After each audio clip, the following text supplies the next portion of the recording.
Oke, selamat datang Baik. kembali. Kali ini Oke, saya bersama Amar Arfano lagi. Iya. Bagaimana ya, kabarnya Amar? sangat baik dan tidak baik sekali. Waduh. Seperti orang umur kepala dua kebanyakan. Oh, boleh cari arek saiki quarter life crisis. Masih. Iya, gitu lah. Ya, itu tekanan tekanan di antara sebuah bencana pandemi dan kewajiban untuk harus lulus gitu. Iya. Encen orang sing umure saiki di masa pandemi itu wah luar biasa. Ya, luar luar biasa. Oke, jadi Aduh. hari ini aku Nah, bareng Amar lagi nih. Karena waktu itu kan sempat sama Amar ngebahas film dan kemarin aku juga diskusi sama Amar. Kali ini kita juga bakal ngebahas film, yaitu Spider-Man No Way Home yang menurut kita adalah Spider-Man. Iya, mantap. Ternyata pakai. Yang menurut kita adalah ngeri, ngeri, ngeri. Web shooternya mana, Man? aku mau pakai filter tapi nggak bisa. Waduh. Yang menurut kita adalah Spider-Man No Way Home kemarin itu apa ya, Mar, istilahnya? Jelek atau apa? Menurutku lebih uh, sebuah film yang belum menggunakan 100% potensinya Oke, menurut Amar itu gitu. menurutku karena saya orang awam saya bilangnya jelek ya. Hey. Oh my god. Oke, sebelum kita ngebahas nih, Mar. Kira-kira ini pembahasannya bakal spoiler ya pasti. Karena kan sudah berapa bulan sih? Berapa bulan ya? Sudah Ada dari sebulan nggak sih? udah sebulan sih kayaknya. Nah, harusnya udah nggak spoiler sih harusnya sudah sebulan. Jadi ini gimana ini Oke. kita ngebahas ininya dulu nggak kayak rangkuman filmnya gitu singkatnya. Oke. Jadi Spider-Man No Way Home. gimana gimana? Gimana? Bercerita tentang ini kan, yang aku baca di situs-situs IMDb dan Rotten Tomatoes, rangkumannya tentang uh, karena konsekuensi dari film sebelumnya yaitu Far From Home, akhirnya Spider-Man mendapatkan uh, status yang sangat buruk terhadap masyarakat karena tragedi kematian Misterio yang akhirnya membuatnya harus mengubah hidupnya. Lalu karena tekanan tersebut, dia meminta bantuan Dr. Strange untuk mengubah uh, susunan dimensi. Tatanan dunia. Susunan, iya. Namun hal tersebut memiliki risiko yang Iya. tidak disangka-sangka. Mm, Kira-kira seperti itu ya mm, untuk rangkumannya. mm. Oke, jadi langsung langsung aja deh, Mar. Gimana? Kamu katanya kemarin sempat hari ini ya? Tadi Nah, ya berarti ya? apanya? Lihat nonton lagi. Oh, nonton itu, iya aku nonton lagi kemarin. Oh, kemarin nonton lagi. Aku DM kamu kapan sih? 2 hari yang lalu ya? 2 hari yang lalu. Nah, Aku dua. nonton di bioskop dong. Jadi Nah, kronologinya gini, guys. 2 hari yang lalu Amar kan nonton Spider-Man No Way Home, terus bikin Insta Story. Kalau dia bilang apa ratingnya 6,9 dari 10. Terus saya iya, bales dong, sama Mar. Kita kayaknya sama. Gimana kalau kita iya, ngebahas film ini jadi konten? Terus Amar bilang, oke ya, nggak iya. apa-apa. Tapi tunggu ya, aku mau lihat filmnya lagi, mau bikin catatan. Nah, sekarang Amar Ah, sudah bikin catatan. Kemarin dia nonton iya, lagi untuk iya, kedua kalinya. Silakan Mar, kasih tahu. iya, iya. Yang pertama, jadi setelah ngechat gitu tentang kamu, ada beberapa teman-teman yang juga ngechat aku dan ternyata itu sama banyak yang kurang kurang puas atau kurang bulat gitu loh, uh, kesenangannya setelah nonton film itu. Dan aku juga udah melihat review-review orang lain di dalam negeri ataupun luar negeri, dan aku bisa menemukan ada beberapa hal yang aku salah dan ada beberapa hal yang keraguanku yang masih ada juga di orang lain. Oke, jadi mungkin yang pertama, uh, yang aku kurang suka dari film Marvel Cinematic Universe itu adalah entah kenapa harus ada humor di Oh, setiap 5 menit, dan humornya itu inside jokes atau lelucon yang internal. Jadi kita benar-benar harus membaca-baca. Inside joke itu kita perlu pengetahuan yang cukup banyak, dan menurutku ini kurang universal karena aku pas nonton itu aku nonton sama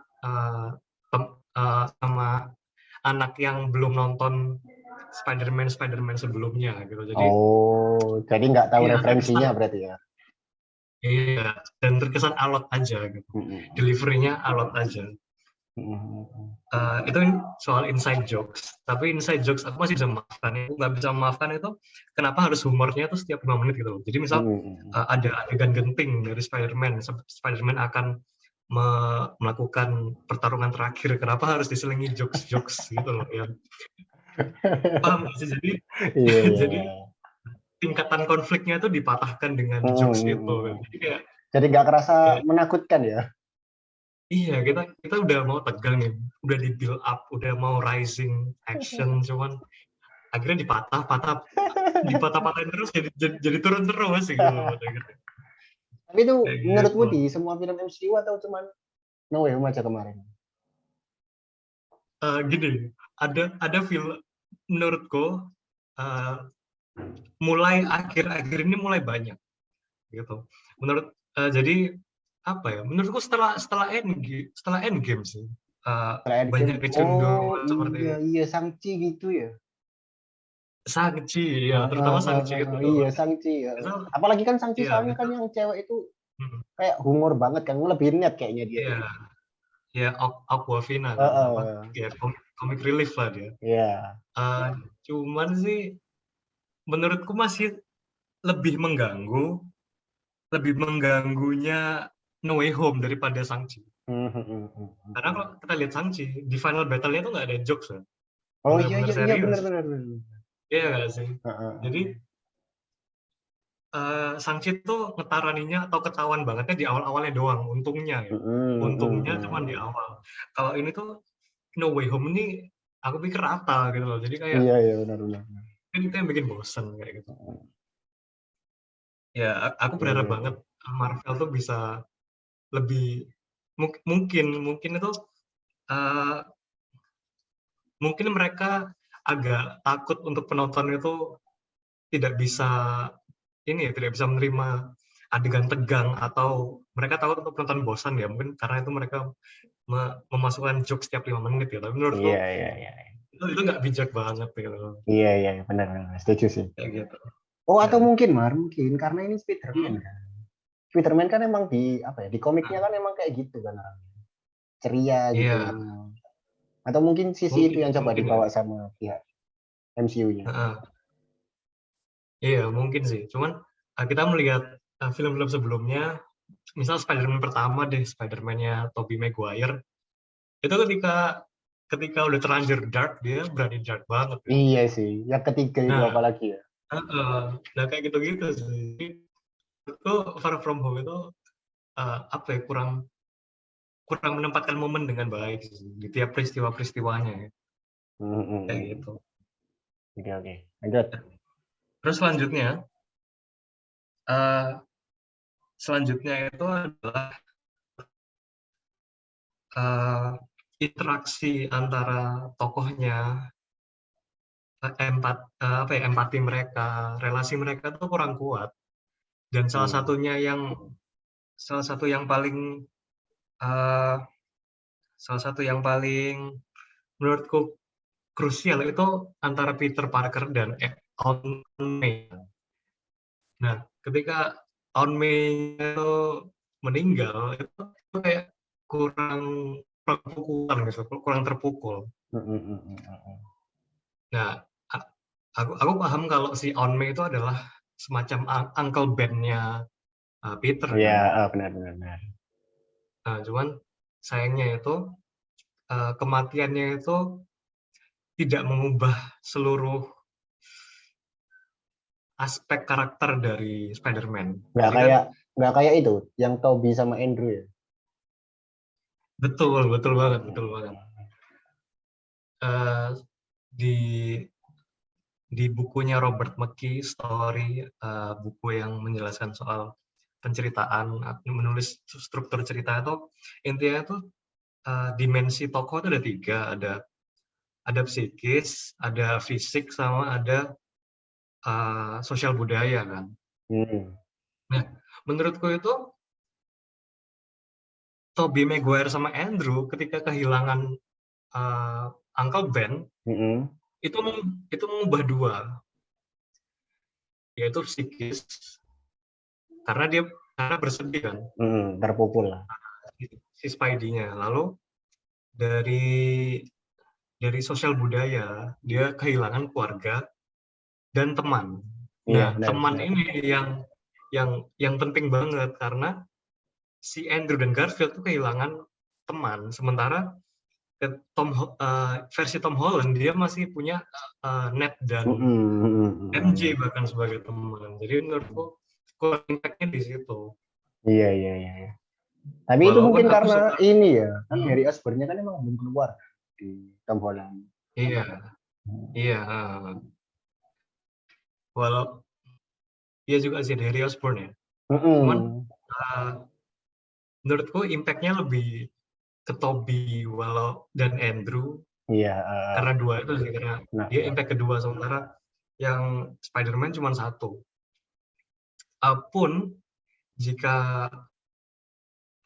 Jika On May itu menyerang sosial budaya dia, misal Tom Holland menjadi tidak punya wali gitu ya. Di adegan sebelumnya itu belum ada adegan yang menunjukkan keintiman antara Tom Holland dan On iya May-nya. juga ya. Iya, iya, iya, iya. Iya ya, aku baru ngeh. Kebanyakan main kan Tom Holland-nya. Iya, bener-bener. Jadi nggak ada apa ya? Jadi nggak ada momen personal. Iya, iya, Hal iya, iya, tersebut iya. sama, hal tersebut sama dengan Tom Holland dan Zendaya SMJ. Iya, iya, iya, iya, benar, benar. Iya, baru ngeh aku. Mereka, iya. Jadi mereka, ya oke sih. Mereka video call pas mereka lagi susah. Terus mereka ke tempat ke rooftopnya gedung apa itu kan buat spend time. Cuman di sisi lain itu mereka tuh reaksi apa ya, berupa nilai positif dan negatif. Jadi hubungannya MJ sama Tom Holland di sini tuh flat aja gitu. Aku Iya, iya, benar, benar, benar. sementara kalau kayak Andrew sama Tobey kan mereka putus nyambung, orang ketiga. Iya, iya. Aduh. Aku justru lebih sedih tuh ketika si Tom Holland tuh nggak diingat sama Ned, ya, temennya Ned Iya, yang iya. itu. Daripada sama Zendaya gitu kan maksudnya. Iya, anehnya begitu, dan menurutku itu kurang tepat, padahal Ned itu karakter yang paling paling sedikit ya disinggung di No Way Home ini, tapi kenapa Benar, benar. impact-nya ke dia gitu loh. Mungkin karena nerusin yang sebelumnya kan dari Homecoming, Far From Home itu Iya, kan dekatnya selalu sama Ned iya, daripada sama bener-bener dia iya. dia udah di setup dari awal ya. Nah, Mm-mm. menurutku gitu. Jadi tadi adalah kurangnya impact relasi antar tiap karakter. Oke, lanjut. Terus yang ketiga, mungkin ini banyak orang yang berpendapat bahwa film ini terlalu banyak memiliki antagonis. Aku Villainnya tuh banyak. aku tuh setuju dan tidak setuju. Setujunya karena Yang karena menurutku Willem Dafoe sebagai Green Goblin nggak ada lawan. sama Itu nggak ada lawan. Alfred Molina sebagai Otto Octavius itu keren banget Nggak ada lawan. sebagai villain. Asli. Karena Asli. karena masing-masing itu gini ya, karakter pendukung itu kan tujuannya untuk mendukung agar karakterisasi protagonisnya keluar gitu. Jadi dan si Green Goblin itu menunjukkan bahwa dunia bisa sekejam itu dan semuanya ada konsekuensi, sementara Otto Octavius itu bahwa setiap kebaikan yang kamu lakukan akan berbuah kebaikan lagi. Kan pada akhirnya Benar, si benar, benar. Dr. Octavius itu ngebantu kan di Mm-mm. final battle-nya gitu. Aku aja waktu ngelihat Green Goblin sama Dr. Otto itu ya, aku udah terakhir ngelihat Spider-Man versi Nah, Tobey itu berapa tahun ya. Terus waktu ngelihat mereka main terus meranin karakternya itu kayak wah anjir langsung nyambung ya. Kalau keinget langsung sama ya, filmnya yang dulu. Masih iya sama lo bener. karakternya jahat banget, terus fotonya juga Iya jadi dong. baik. Wih, gila sih. Oh, rasanya bisa masih sama gitu. Iya bener. Wih. Ikonik banget ya.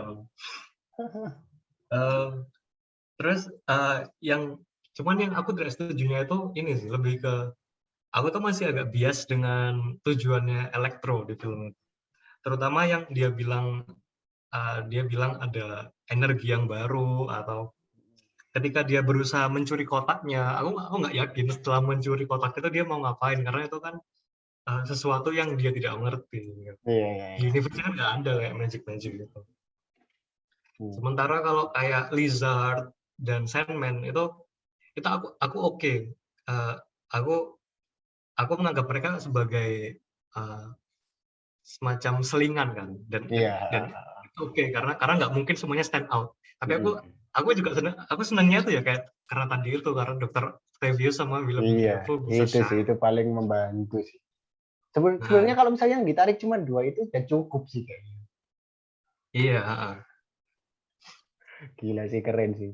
Lagian uh, uh, Lizardnya juga kayak apa ya? Lizard sama Sandman sih yang menurutku ganggu karena apa ya? Pengaruhnya juga nggak ada wah kayaknya di film iya, itu.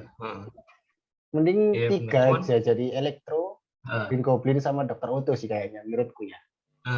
iya. Tapi tapi aku gini, menurutku Sandman sama Lizard itu menurutku mereka nggak apa-apa kayak gitu, nggak ada impact-nya. Menurutku mereka tuh cuma buat menghalangi bagaimana caranya biar 3 Spider-Man itu kewalahan. Menurutku fungsinya mereka itu aja dan Iya, iya. itu udah cukup sih karena kalau mereka didalamin lagi bakal lebih lebih luas kan, terlalu luas kan. Oke. Gitu. Nah, aku menyayangkan Electro aja. Kenapa? Kenapa dia tidak digunakan backstory-nya dia di film sebelumnya lebih dalam. Jadi pas dia memberontak itu jadi lebih kerasa. Uh, oh, setelah apa yang mau dilakukan gitu loh. Misal dia mendapat kotak tersebut, Iya, iya, mantra iya. tersebut. Gitu. Oke, oke, oke. Lanjut. Uh, menurutku itu Andrew dan Maguire itu potensinya bisa lebih digali lagi, terutama di backstory mereka dan pengetahuan mereka sebagai mentor karakter. Jadi mentor karakter ditulis oleh John Truby. Ini beda lagi sama Robert McKee.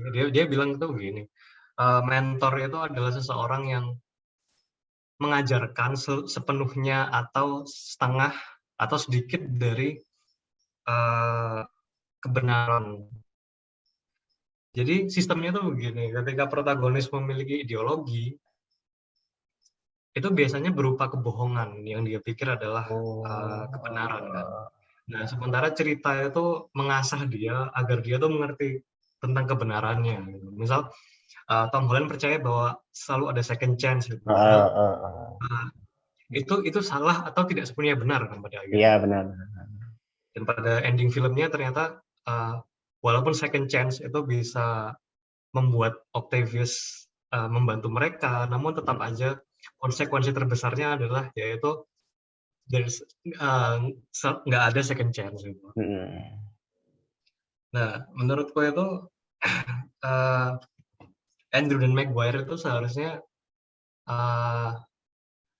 lebih menekankan di sistem mentornya itu, sistem di mereka tuh harus lebih mengajari, bukan cuman membantu untuk melawan, bukan cuman tiba-tiba datang dan memberi nasihat gitu. Iya ya, mereka juga datang kayak ini kita ngapain? Oh bertarung, oke lah, oke oke kayak gitu aja kan? Iya, Saya jadinya juga. malah jadi malah didaktisme atau kecenderungan untuk menggurui. Gitu. Iya iya. John Truby juga bilang kamu jangan bikin karakter yang terus-terusan memvokalkan ideologi yang mau kamu sampaikan di film itu. Oh, iya iya iya.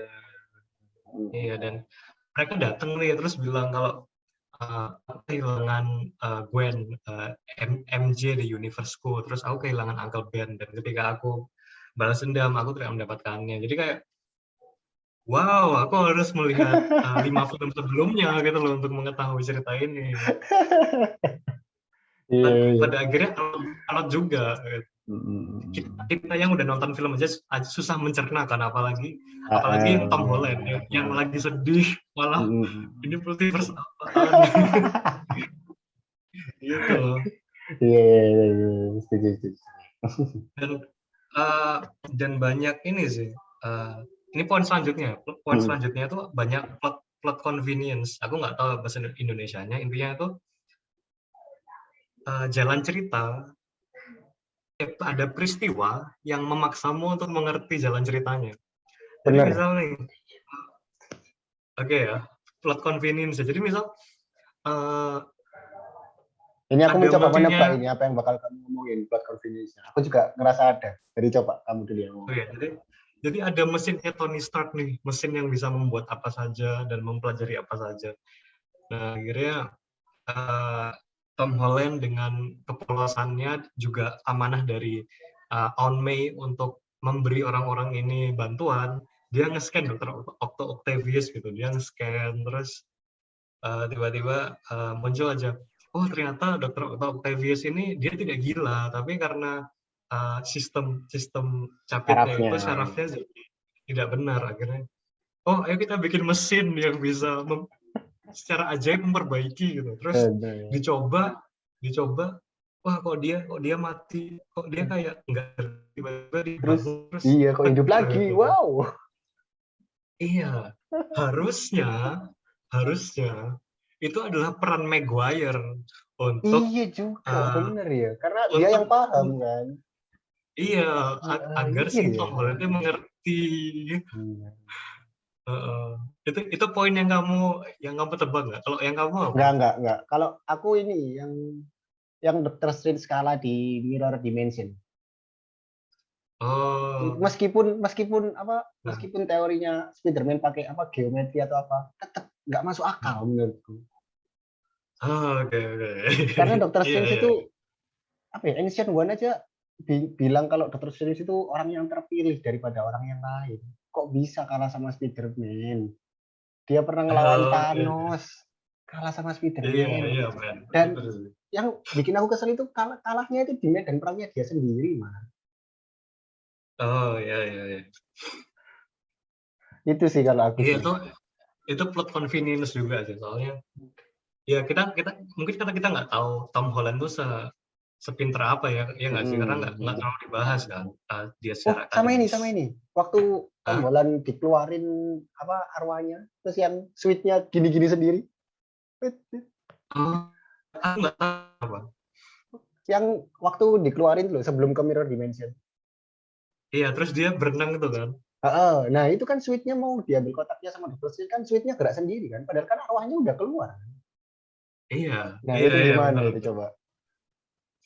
Aku yakin pasti mereka menyiapkan sequel untuk menambal itu ya. Iya, meskipun ya, kan teorinya kan aku juga banyak-banyak lihat YouTube. Ada yang bilang Hmm. itu speeder tinggalnya lah, terus ada yang Iya, bilang iya. itu teknologinya Stark-nya lah di switch-nya. Tapi Ah, tetap nggak masuk ah. akal. Ini arwah udah Iya, keluar. iya benar. Dan pada akhirnya kan nggak dijelasin kan Iya, di filmnya. makanya. Yang bikin kesel itu, kita disuruh Heeh. menggali-gali informasi sendiri. Aku Nah. pribadi kurang suka acara-acara kayak gitu. Hmm. Iya, mungkin mungkin itu ya, mungkin itu yang menyebalkan ya di Iya, film ini. Ya kan? banyak wah. Menurutku banyak loh Iya, iya banyak sih. dari itu. Terus kamu ada lagi, Mar?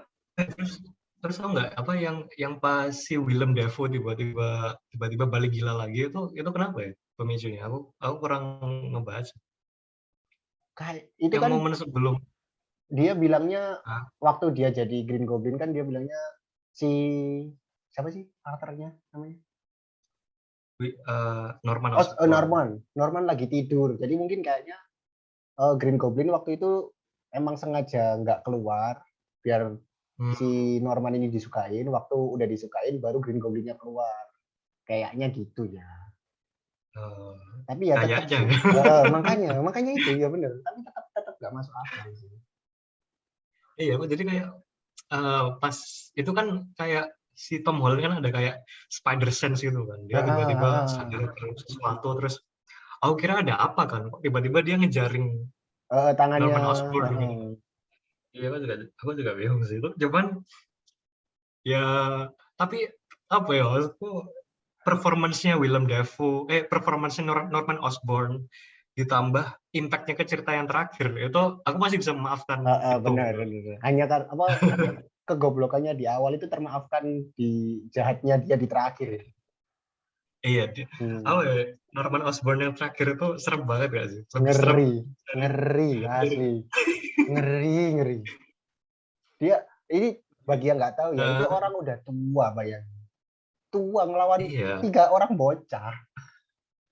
iya, man. Dan aku baca news di berita-berita di tentang film kan, dan aku baca kalau dia mau berperan asal dia harus melakukan stunnya sendiri. Emang gila apa Menurutku juga dia bilang kayak gitu karena keseriusan. emang udah disediain stand double gitu ya. Nggak bisa jadi kayak dia. Iya sih. Ketawanya, terus Heeh. mimik wajahnya, wih gila sih. Ih, Iya ngeri, sih. asli ngeri. itu itu lebih serem dari kostum Power Ranger-nya dulu. Bener. Iya, iya. Kamu ngomong Power Ranger kan dulu juga waktu live actionnya kan dark banget ya. Iya sih. Iya benar juga. Nggak expect padahal aku sedark itu. Eh, Oke, Power kamu Ranger itu ya eh, gimana? itu Power Ranger kalau di zoom ada logonya Stark Industries gitu. Wih,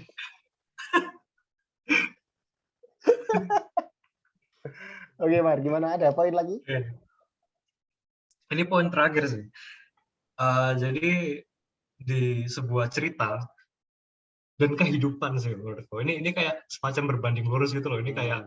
Ini kayak hikmah dari belajar tentang penulisan skenario sih. Bahwa ketika seseorang itu hanya bisa tumbuh melalui penderitaan. Ada sistem grow through suffer gitu. Dan No Way Home uh, menurutku kurang di situ. Jadi menurutku Tom Holland itu dia kurang sekali apa ya? Dia itu tidak banyak momen dia kehilangan sesuatu kayak gitu. Dan kehilangan pun kayak nggak nggak menyerang tiga dimensi tokohnya itu. Kalau kamu Oke, dia ngomongnya kehilangan. gitu, gini berarti ya. Film ini tuh sebenarnya kan kalau kamu bilang apa, orang itu harus apa ya tadi istilahnya, harus jatuh dulu buat Hmm, bisa bangkit kan. iya, iya benar-benar. Nah di film ini kan dibikin jatuhnya karena kematiannya Aun Mei itu kan. On Tapi me, menurutmu itu iya, kurang untuk bikin dia bisa grow lagi? iya. Oke. Kurang Mem kurang kurang memang, dalam jatuhnya. iya, memang setelah On Mei kepergian On Mei itu dia lebih dark kan, sedikit dan Sedikit benar, setuju. dia, iya dan dia saat itu berusaha membunuh Norman kan. Mm-mm. Tapi kan pada akhirnya hampir semua kan itu ya. Iya. Iya nggak sih. Pada akhirnya hampir semua. Jadi kayak kayak penonton tuh cuman ditakut-takutin tapi nggak ada eksekusi. Jadi kayak menggonggong doang tapi nggak menggigit gitu loh. Benar, benar. Setuju. Kayak Iya, gitu. iya, iya, benar. Makanya Spider-Man 2, kenapa banyak orang bilang itu the best Spider-Man, Maguire yang kedua ya, karena Oh, McQuarrie yang kedua. growth grow through suffer-nya itu banyak banget gitu loh. Yang kedua Diputusin itu yang apa? Yang Harry. Dokter Octavius itu. Oh, iya, iya, iya, iya. Dia sulit secara ekonomi, Mm-mm. diputusin pacar, kekuatannya hilang. Oh iya, Coba. itulah keluarnya My Bag ya. Iya, iya. Terus terus dikalahin dikalahin musuhnya, habis itu wajahnya di reveal kan. Iya benar. Terus dia hampir mati pas pas nyelamatin kereta coba. Mm-mm. Dan Iya. iya grow-nya tuh kerasa banget. Ya mungkin itu sih kalau poin-poin dari aku dari setelah melihat No Way Home ini. Eh, eh, Kesimpulannya aku sih ini film ini bagus dalam ranah penulisan skenario, dalam artian multiverse itu sesuatu yang sangat seksi ya. Jadi siapapun yang berbicara soal multiverse itu pasti kelihatan keren. Nah, setuju. Dan film ini tuh apa ya? Ya keren aja. Kamu bisa membahas Spider-Man dengan memunculkan film dari film-film sebelumnya gitu. Jadi dan aku berpikir bahwa triloginya Tom Holland itu tentang tentang lebih ke kedewasaan sih. Misal Homecoming itu tentang kontribusi yang kecil tuh bisa mengubah keseluruhan keadaan gitu. Atau yang kedua tentang responsibility kan, tentang tanggung jawab memegang sesuatu yang berharga. Dan yang terakhir ini menurutku aku bilang tidak sebaik dua film sebelumnya. Cuman aku seneng banget dia memiliki impact yang jauh lebih besar dari dua film lainnya. Dan aku harap itu film ini menjadi penutupnya Tom Holland dan kisah-kisah kedewasaannya, karena di yang No Way Home ini dia mengajarkan sesuatu yang sangat mendewasakan, yaitu dari second chance. Benar. Endingnya benar-benar dark banget dan cukup apa ya, nggak dark banget sih menurutku, cukup tegas aja. Misal bayangin aja kayak kamu kehilangan semua orang yang ingat kamu, terus kamu harus mulai dari nol. Di titik itu ini Dr. Strange bilang setelah merapel mantra, kamu itu bingung Peter, karena kamu menjalankan dua kehidupan sebagai anak kecil dan sebagai superhero. Dan pada akhirnya aku suka endingnya itu karena dia itu menutup pertanyaan ini, dan pada akhirnya dia memilih yang kedua, yaitu dia benar-benar sepenuhnya menjadi pahlawan bertopeng yang nggak ada siapapun yang tahu. Itulah juga kenapa banyak yang bilang, meskipun ada orang yang bilang Spider-Man No Way Home ini jelek, mereka percaya setelah film ini pasti jauh lebih baik Spider-Man. Iya. Karena aku sangat mengharapkan itu. Udah direset kan istilahnya kan. Benar. Makanya gimana? Tapi semoga ya aku menunggu banget visi-visi kreatif Marvel gitu. Gimana caranya, pastinya mereka harus membuat film yang tidak mengulang Tobey dan Andrew lagi, tapi harus sesuatu yang berbeda. Ya sih, di riset bukan berarti kembali ke format-format lama nggak sih? Aku penasaran sama itu. Iya. Tapi kan banyak juga yang nunggu format lamanya, Mar. Kayak banyak yang bilang kalau Spider-Man selanjutnya itu pasti bakal ketemu Harry Osborn. Katanya gitu. Terus bakal ketemu Venom. Venom gimana nasibnya coba? Iya. Itu sebenarnya ada plot hole juga sih, ada ketidakjelasan juga sih, tapi ya udahlah. Paling kita kasian juga loh Venom itu. sequel. Udah di kredit di ending credit scene-nya, terus keluarnya cuma segitu doang. Iya. Oke, terus ini Mar, kalau menurutku ya, film Spider-Man itu kalau ada orang yang bilang bagus itu karena ini adalah memang ini film yang bagus untuk menutup Spider-Man. Tapi menurutku ini film yang jelek untuk jalan MCU. Oh iya, aku paham. Jadi kalau orang cuma ngelihat Spider-Man doang, terus ngelihat No Way Home, pasti bagus. Tapi waktu ngelihat, kalau emang orang udah ngelihat MCU dari awal, terus ngelihat No Way Home, pasti banyak bingungnya. Kamu ngikutin MCU nggak? Ngikutin. Nah, kamu pasti bingung kan, waktu Dr. Strange kenapa kok bisa kalah kan sama Spider-Man. Iya, padahal di film sebelumnya itu kekuatannya udah 10 kali lipatnya ini. Dia pernah ngelawan planet, guys. Planet. Apa alasannya? Dia pegang batu time stone? Enggak. Meskipun dia nggak pakai, tapi ini planet. Planet.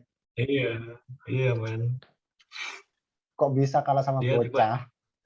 iya dia tiba-tiba dikalahin bocah SMA. Hmm.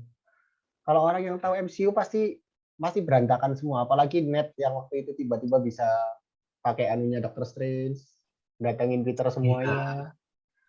iya. Aku pikir, Terus uh, terus waktu multiverse-nya pecah juga, menurutku kalau Spider-Man ini dijadiin portal untuk bukanya multiverse, menurutku sih nggak cocok sih karena Loki sama Wanda itu udah benar, cukup sih, nggak benar, perlu benar, ada benar banget, lagi. benar banget, benar Spider-Man banget. itu cuman kayak menurutku ya, film No Way Home itu cuman fan service aja sih kayaknya. Iya. Dan kalau misalnya dibilang ini film fan service dan ini adalah film fan service terbaik memang. Hmm. Tapi kalau Oh, dimasukin ke jajaran kalau MCU kalau itu udah nggak kalau keren. kalau fan service terbaik, aku ada klaim yang lain. Apa? Menurutku fan service terbaik di MCU itu Endgame. Karena Iya, iya, karena iya, kalau kamu iya, iya. coba telaah lagi Endgame itu kan berbicara soal tokoh-tokohnya kembali kan, kayak dijelaskan ulang kan. Tapi jadi sebenarnya aku nggak masalah dengan fan service. Menurutku fan service itu lebih ke, kalau aku pribadi aku menganggap Endgame fan service karena mereka memunculkan kembali atau menambahkan unsur-unsur yang sudah ada atau yang ingin fans ada untuk ada. Misal Iya. ya Captain America bilang Heil Uh, Hitler, atau Hail Hydra apa? guys, kok Hitler? Oh sorry, Heil Hydra. Terus waktu dia bisa ngangkat Mjolnir. Iya, Hmm. tapi itu fan service yang tepat Hmm, hmm, hmm. karena tokoh-tokohnya, relasi antar tokohnya itu berhasil gitu. Hmm. Tapi Mar, Misal deh, aku hah? bilang Spider-Man itu film terbaik itu karena dari semua film MCU, Spider-Man ini paling Hmm. banyak anunya, paling banyak versinya. Oh, oke oke oke, iya iya iya. Jadi makanya orang-orang kepingin lihat Spider-Man kalau semua versi digabung jadi satu gimana? No Way Home jawabannya. Oh, oke oke. Berarti dalam dalam kacamata fan service ya. Dalam kacamata fan service ya. Iya, jadi ini dalam kacamata kualitas film sih. Jadi Hmm. menurutku Endgame itu fan service yang berhasil, lebih berhasil dari No Way Home karena gini deh, Endgame ada sebuah adegan di mana seorang anak yang punya masa kecil kurang bahagia bertemu sama bapaknya yang saat itu mau punya anak tapi belum siap jadi orang tua gitu loh.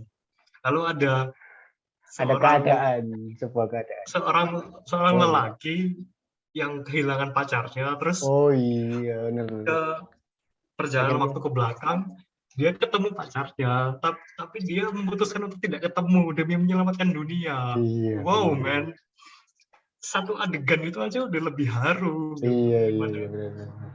No Way Home yang kita susah nemuin kayak gitu-gitu loh. Hmm. Jadi Ya menurutku itu. film No Way Home itu yang itu tadi. Kalau misalnya ini Hmm. cuman buat apa nganuin Spider-Man aja, ini bagus emang. Tapi kalau dimasukin ke MCU, Ya, ngancur-ngancurin menurutku. kurang kurang. Tapi kamu tahu Aku nggak sih juga. rumornya? Kenapa Hmm? akhir-akhir ini ya? Aku juga melihat banyak-banyak reviewer juga kan. Akhir-akhir ini film Marvel Hmm. kan nggak kayak yang katamu tadi sebelum Endgame. Hmm. Katanya itu kan ini Russo Brother kan udah keluar. Oh, aku belum tahu kalau itu. Nah itu sejak itu loh. Kamu tahu nggak konfliknya Black Widow? Gimana gimana? Oh, konfliknya Black Widow aku tahu yang ini nggak sih yang dia ke platform streaming dulu nggak sih baru ke bioskop? Ya itu gara-gara itu Russo Brother keluar katanya. Oh, Kan selama wow. ini kan yang apa ya produsernya kan mereka kan, yang ngawasi mereka, supervisornya kan mereka. Oke oke. Oh, pantas ya. Nah, makanya Kalau ke kalau aku ada pesan, kalau aku ada pesan buat Marvel, aku cuma mau bilang, bro, jangan banyak-banyak bikin film deh. Bikin satu yang bagus aja. Tapi jarang-jarang gitu. iya ya, film iya, serial iya, animasi What If juga dulu. Kamu bayangin nggak sih tiap tiap bulan itu bisa muncul 2 film baru loh. Gila, Gila sih. dibombardir, men. Jadi kayak nggak spesial, dan aku yakin pasti quality control-nya pasti kesusahan gitu. Apalagi kamu bikin multiverse kan, di mana universe kan, di mana banyak film tuh jadi satu. Makanya Iya. kalau universe kan nggak susahnya kan kalau ada plot hole ini nyarinya yang susah. Iya. Apalagi Ya karena mungkin. ketambahan Spider-Man ini, masalah multiverse kan jadi bingung. Ini sebenarnya yang nyebabin multiverse-nya siapa? Iya, benar. Sylvie di Loki, apa Wanda, atau Peter? Iya, benar. Dan nanti naratifnya gimana ya? Aku penasaran gitu aja. Nah, Naratifnya katanya bakal kejawab di Doctor Strange, tapi ya nggak berharap banyak sih kayaknya. Ya, we'll see lah ya. Setelah melihat Doctor Jadi, Strange sekarang sama Spider-Man, saya tidak berharap banyak jadinya sama Doctor Strange. oh my god, tapi ya, di Doctor Strange Multiverse of Madness, Sam Raimi kembali menjadi sutradara dong. Nah, itu. Direkturnya Spider-Man yang Tobey Maguire. Benar. Makanya kan katanya juga rumornya di Multiverse of Madness ada Tobey. Iya. Oh gitu. Ada Tobey Katanya. lagi. Katanya. Makanya kalau misalnya nanti Doctor Strange kekuatannya kembali lah. Nah itu penjelasan dia bisa kalah sama Spider-Man kira-kira bakal dijelasin nggak? Iya, aku berharap sih. Dia terjebak di mirror dimension 12 jam, Mar. 12 jam. Iya, men. Maksudku cuman dengan dialog rumus matematika, kamu tarik ini. Tetap nggak misal meskipun ini kan membenarkan videonya Stanley. Kamu pernah lihat videonya Stanley nggak? Yang video apa tuh? Yang dia tuh ditanya kan, Stanley, kalau misalnya ini lawan ini menang siapa kira-kira? Kalau misalnya ini sama ini menang siapa kira-kira? Terus Stanley-nya mesti jawab, saya itu benci kalau misalnya ada pertanyaan kayak gini. Ini tuh pertanyaan jawabannya simple. Yang menang adalah yang saya inginkan menang. Meskipun itu menjawab itu, tapi kan pasti ada caranya kan. Iya sih caranya, emang ada caranya geometri. Tapi kan oke lah ya udahlah ya. Ya udahlah. Make believe-nya kurang dapat ya. Make believe-nya jadi kalau dipikir-pikir tambah nggak masuk akal. Jadi ya udahlah, oke, aku ngikut aja. Iya. Oke, berarti kamu juga ini ya, Bang Leo, pengikut MCU ya? Aku ikutin banget sih. Aku growing up dengan Marvel sih, sebelum Marvel Cinematic Universe. Aku dari kecil tuh udah nonton Tobey Maguire kan. X-Men? Dan pastinya terus X-Men beberapa karena apa ya? Dulu papaku sering nyetel kan X-Men itu. Paham nggak sih kayak ada sedikit inget gitu lah. Kalau dari Iron Man, aku nonton. Kalau dari Iron Man kan pertama kali MCU kan. Benar. Oke. Gitu. Harapan orang yang mengikuti MCU dari dulu untuk kedepannya MCU bagaimana, Pak? Ya, aku berharap. Gak usah ngoyoh ya, santai aja kalau bikin film. Iya, jadi aku berharap kita bisa kembali ke masa-masa pra-Endgame gitu. Bukan Iron Man ya, bukan pas Iron Man, karena aku yakin mereka masih menapakkan kaki kan. Mereka masih membangun fondasi. Nah, itu masa-masa setelah fondasi jadi, terutama menurutku salah satu the best Marvel movie itu Guardian of the Galaxy 1. Dengan satu film aja itu bisa memukul kita dengan emosional gitu. Apalagi jadi, konfliknya keluarga ya itu ya. Iya, benar. Dan aku pengen dong Marvel bikinlah film yang seluruh informasinya berada di film itu dan tidak di sequel atau referensi yang di luar ya. Mentok lah dari 1-2 film sebelumnya, nggak usah yang jauh ke belakang. Iya, ibarat kita pesan makan hidangkan yang sesuai dengan Dan kita yang pesan. ditampilkan di menu. Eh, Aku berharap itu aja. Dan iya. jangan banyak jokes. Bener, bener, bener. Ya sih aku juga berharapnya juga kayak gitu ya. Apalagi kan MCU udah kehilangan Robert Downey, kehilangan Chris Iya. Evans, terus Oh ya. Chris Hemsworth ini Thor ini kan juga nggak tahu ini kayaknya besok ini film terakhirnya kayaknya. Oh my God, tidak. Makanya kan, Gimana dong? makanya itu kayaknya diperkuat dari Spider-Man ini gitu, makanya. Iya sih, masih muda juga ya Tom. Kayaknya ya. Nah itulah. Oke, terima kasih Mar sudah membahas kelanjutan MCU ke Oke, depan ya thank, dan thank you juga ya mengkritik. kesempatannya untuk Siap-siap. menyampaikan ide-ide yang Mantap, mantap. tertahan. Mantap, mantap. Ini langsung tak kirim email apa Kevin Feige langsung tak kirim email ke mereka. Santai, santai, tenang, tenang. Tak translate, tak kirim. Santai. Oke, terima kasih Mar waktunya. Oke, thank you juga Fiar. Oke, kita tutup ya. Dadah. Oke, dadah.